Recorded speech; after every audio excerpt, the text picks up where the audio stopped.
Thermal efficiency పెరగడం వల్ల maximum optimum performance ఇవ్వదు. అలా ఇవ్వాలి అంటే మనం తప్పకుండా బ్రేక్ జర్నీ చేయాల్సిందే. ఇంకో విషయం ప్రత్యేకంగా ఏం చెప్పాలంటే, ఈ టైర్లు మీరు జర్నీ చేసేటప్పుడు ముందుగా చెక్ చేసే ఉంటారు. అప్పుడు 30-35 pounds per square inch pressure పెట్టి ఉంటారు. ఈ 200 కిలోమీటర్లు జర్నీ చేయడం వల్ల ఎప్పుడైతే 150 నుంచి 200 కిలోమీటర్స్ జర్నీ ఎండ్ అవుతున్నప్పుడు ఈ టైర్ టెంపరేచర్ అనేది విపరీతంగా పెరుగుతుంది. ఈ రోడ్డు మీద టైరు రాపిడి వల్ల, ఒత్తిడి వల్ల టైర్ టెంపరేచర్ పెరగడం, టైర్ టెంపరేచర్ పెరిగినప్పుడు అందులో ఉన్న ఎయిర్ టెంపరేచర్ కూడా పెరుగుతుంది.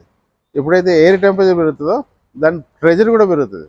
ఆ ప్రెజరు మీరు పెట్టిన 30-35 పౌండ్స్ పర్ స్క్వేర్ ఇంచ్ ఉన్న ప్రెజరు 50 నుంచి 60 పౌండ్స్ వరకు పెరగవచ్చు.